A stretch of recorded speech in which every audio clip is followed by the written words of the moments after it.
DM और SSP ने भूतपूर्व सैनिकों के साथ की अहम बैठक। ऑपरेशन सिंदूर पर दी बधाई। सुरक्षा को लेकर बने खास प्लान। खबर यूपी के जनपद मुजफ्फरनगर से।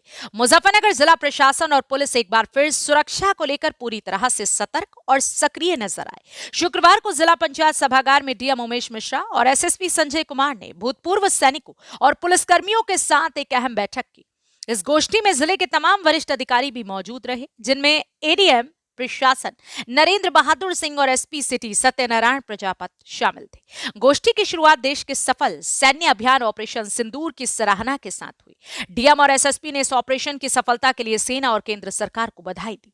उन्होंने कहा कि ये पूरे देश के लिए गर्व की बात है कि हमारी सेना ने अद्भुत साहस दिखाते हुए देश को एक बड़ी राहत दी। बैठक में भूतपूर्व सैनिकों ने खुलकर संवाद किया। प्रशासन ने उनसे सुरक्षा व्यवस्था को और बेहतर बनाने के लिए सुझाव मांगे। साथ ही जिले में शांति और कानून व्यवस्था बनाए रखने में सहयोग की भी अपील की गई। अधिकारियों ने कहा कि युद्धकाल जैसे हालात हों या आपात स्थिति, समाज के अनुभवी और प्रशिक्षित लोगों की भूमिका बेहद अहम होती है। इस पर पूर्व सैनिकों ने भरोसा दिलाया कि जरूरत पड़ने पर वे दोबारा देश सेवा के लिए तैयार हैं। उन्होंने कहा कि वे स्थानीय स्तर पर जागरूकता अभियान चलाएंगे और जनता को बताएंगे कि ब्लैकआउट के समय क्या करना चाहिए, सायरन बजे तो कैसे सतर्क रहना है और किसी संभावित खतरे से कैसे बचा जा सकता है।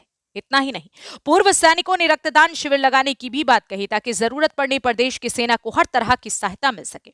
उन्होंने ये भी बताया कि वे पहले से ही स्थानीय पुलिस और प्रशासन के साथ तालमेल बनाकर काम कर रहे हैं। डीएम और एसएसपी की यह पहल दिखाती है कि मुजफ्फरनगर प्रशासन किसी भी परिस्थिति से निपटने के लिए पूरी तरह से तैयार है और आम जनता की सुरक्षा को सर्वोच्च प्राथमिकता दी जा रही है। ये गोष्ठी प्रशासन और समाज के बीच भरोसा और सहयोग का नया रास्ता खोलती है। जनपद वासियों से अपील है कि किसी भी तरह के अफवाहों से बचें, एकजुट रहें और प्रशासन व पुलिस का पूरा सहयोग करें। राष्ट्र हित में हम सभी की जिम्मेदारी है कि सतर्क और सजग रहें। जनपद मुजफ्फरनगर से संवाददाता तनवीर मलिक की रिपोर्ट। नहीं, देखिए, हम एक सामान्य मीटिंग कर रहे थे ताकि थोड़ा सा जागरूकता रहे और लोग, चूंकि मिलिट्री के लोग और एक्स मिलिट्री मैन या एक्स पुलिस मैन जो भी होगा वो निश्चित तौर से मेरे लिए हमारा एसेट है और उस एसेट को हम जो है एक्टिवेट कर रहे थे, तो उसका सहयोग की हम मांग कर रहे थे। बाकी कोई उसमें सामान्य बातें थी और जो भी है हमारे राष्ट्र हित में है वो सब बातें उनसे की गई और निश्चित तौर से अपनी बेहतर से बेहतर जो पुलिसिंग होती है उसको बेहतर बनाने के लिए तथा सुरक्षा और जो सामान्य शांति व्यवस्था होती है उसके मेरे निर्देश दिए गए हैं। और लोग, चूंकि हमारा थोड़ा राइट बनता है उनसे, जो मिलिट्री मैन है या जो वर्दी के आदमी है, तो थोड़ा सा बेहतर रहता है, तो और बेहतर लाइजनिंग करके हम एक बेहतर सुरक्षा व्यवस्था का माहौल और शांति व्यवस्था जनपद बनाए रखने की ये हमने कोशिश किया है। आम जनता के लिए कोई मैसेज स्थिति में?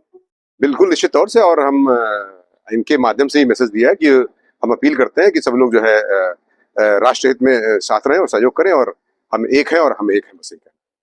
मेरा नाम हैसनैक मांगेराम, मैं शुक्रताल कारगिल शहीद स्मारक का प्रबंधक हूँ।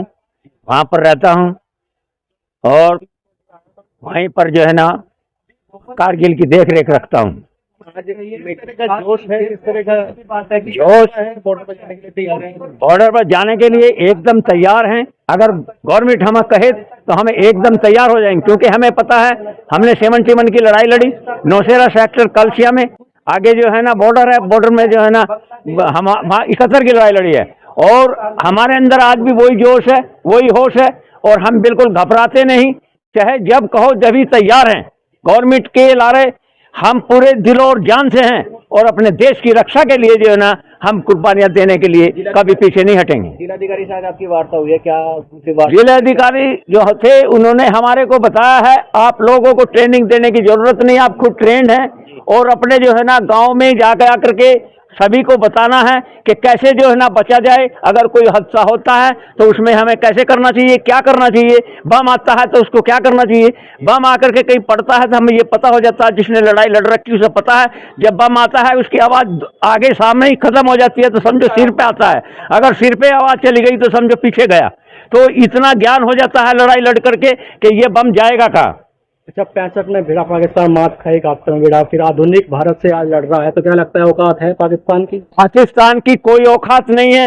ये तो सिर्फ जो ना औकात हमारे जो मोदी जी हैं इन्होंने उनकी औकात दिखाई है। बाकी जो सरकारें आई हैं किसी ने औकात नहीं दिखाई। फौज के हाथ बंद रखे हैं, फौज को बिल्कुल बंद रखा है। हम बॉर्डर पर ड्यूटी देते थे, हमारे पास गोली चलती थी और हम ये देखते थे हम कब जो है ना फायरिंग करें।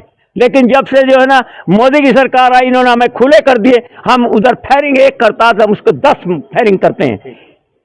नायक रणजीत सिंह, एक्स सर्विसमैन।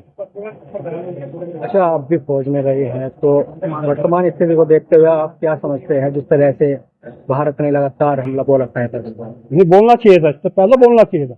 अभी तो लेट हो गए थोड़ा, नहीं तो इससे पहले बोलना चाहिए था।